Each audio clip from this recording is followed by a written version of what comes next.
All right, look what just came in.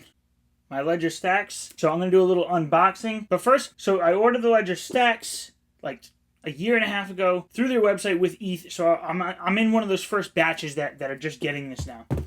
Because I did that, I also got the magnet shell. So I'm going to open that as well. And because of all the delays, I get sent another Ledger Nano S Plus. I'm actually really glad I got this because I didn't have like a spare wallet. So I'm just going to keep this in case I ever need it. In case mine ever gets stolen or anything, I can upload my seed phrase into a brand new wallet here. So what I'm already working with, I did have, I'm going to see if I can do this screen too. I did have a Trezor.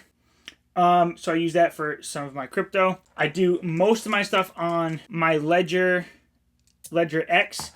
And my plan here is to actually plug in my seed phrase for this guy into the Stax, use this as my primary wallet, day to day, and then keep this in a safe somewhere in case anything happens to my Stax, and then again have this for all else fails. So right now I have 4 wallets, but let's open it. Oh, one more thing. Got some cool stickers. I never really do anything with these stickers, but maybe I will.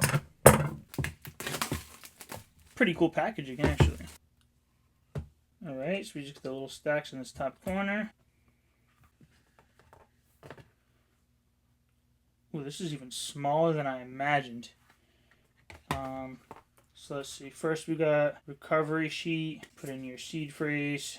Cool. Usually they give you multiples, but they only give you one here. And we got a little quick start guide. We have a cable. Slightly disappointed with this cable. See, with my other Ledger, you got this kind of woven one that came with it. The cable for this new one is just a regular USB-C cable. Not a big fan of that, but that's only the cable. I might not even open this up, and I'll just use my other one. Wow, I just realized that. So I had placed this down on top of the magnet shell, and it was sticking a little bit.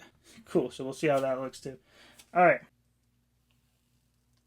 Because I don't know why it's saying welcome to Ledger Stax and trust yourself, because it's right in the way of the screen. Unless it's already on somehow. Alright, well, let's just try to turn it on.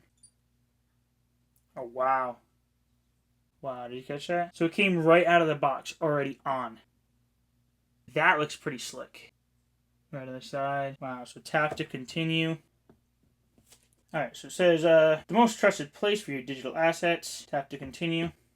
Ledger Stax generates and stores your private keys. Tap to continue. Ownership and control over your crypto and NFTs. Use Ledger Stax together with Ledger Live app to create and sign transactions. Set up Ledger Stax. The Ledger Live mobile or Ledger Live desktop. I guess we'll just try Ledger Live mobile. Alright, so I just opened up the app on my phone, so I'm ready. Although, I don't know what it's going to tell me to do because I'm going to want to plug in my seed phrase for my other wallet so I can use this now as my primary one. So let's go Ledger Live mobile. It says scan to open or download Ledger Live. So if you scan this is just going to allow you to download Ledger Live. Alright, so I'm pairing quick with my phone. It just brings up a code on my wallet here. And then it asks you to confirm. And then on the phone you click pair. And on the Stax you click yes, it matches. And then it says you're paired. Genuine check for OS update. Allow a secure connection with your Ledger. It says Ledger Stax OS update available. So we'll update now. While that is updating.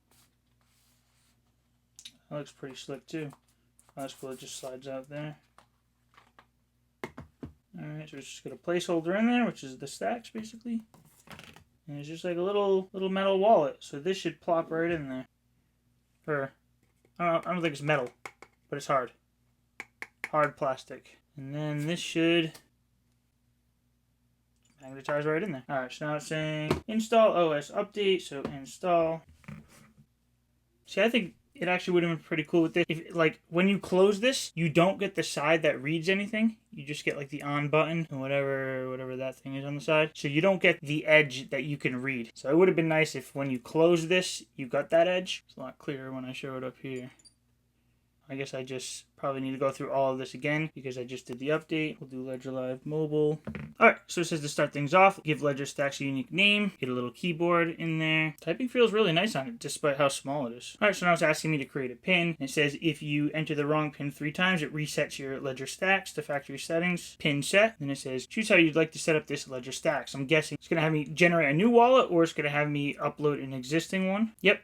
So again, set up as new ledger and restore. So if you're just getting this as your first wallet, obviously you're going to set up as new ledger. It's going to give you a seed phrase, and you're going to write that on your little seed phrase card. Keep that stored away, because that's going to be the most important thing you have. That seed phrase is more important than the actual device itself, because if someone steals this device, they get 3 chances to put in that pin, and then it gets reset to factory settings. But you need that 24-word recovery phrase that's going to allow you to restore on any other ledger. But that's what I'm going to choose here, is restore. So it's going to give you an option to restore with your secret recovery phrase, or restore using Ledger Recover. Ledger Recover is a service that you can pay for, and it's basically there. So if you do lose your recovery phrase, then there's still a way to get it back. I'm doing the old school way, the way that I think is more safe and just really protecting my seed phrase, and that's what I'm using. So I'm going to grab that seed phrase and enter it in here. Restore with your secret recovery phrase, and then it's asking me if I have the 24-word, 18, or 12. I'm going to pause quick. I actually have to go get mine.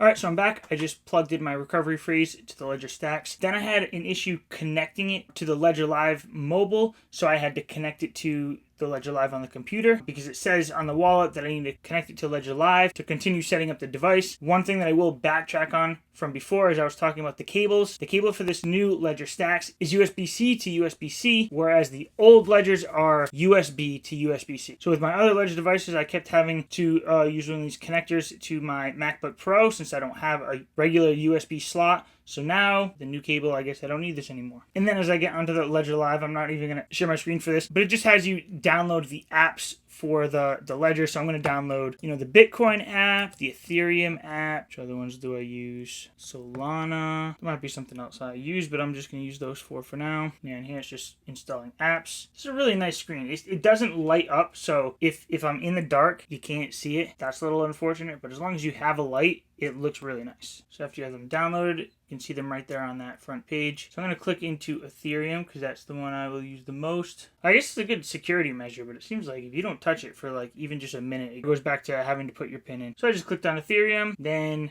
on my Ledger Live on the computer. Yeah, so I kind of just wanted to try a transaction. All right, so I will, technically, since this is a new hardware wallet, even though I use my same recovery phrase, it looks like I need to add that wallet in. So I go to add account or hardware wallet, add hardware wallet, Ledger Stax, the Ethereum app in the Stax,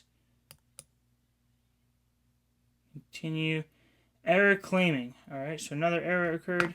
Alright, so anyways, having a little trouble actually getting this wallet to sign a transaction. I'm going to try to figure that out tomorrow. I'll probably just clip this and you'll go right to the next part of this video. But before I do that, make sure you like and subscribe, especially if you're into Web3 gaming and, protecting your crypto and, freedom and all that cool stuff. Alright, I'm back to finish off this video. The reason I was having some issues connecting, I guess I just needed to reset my browser. I'm using the Brave browser. Once I reset that, I think it did an update and it opened back up and it worked just fine. So I wanted to go through a quick transaction right now just to finish off this video, just to show you how it works. Show you here, I'm going to do a quick claim of RON on the Katana network for my RON staking. I am going to click into Ethereum. All right, so I have the Ethereum app open on my Ledger Stax.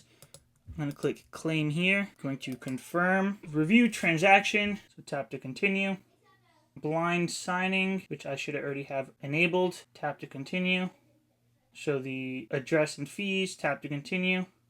Network 2020. And then to sign the transaction, you just hold the screen here.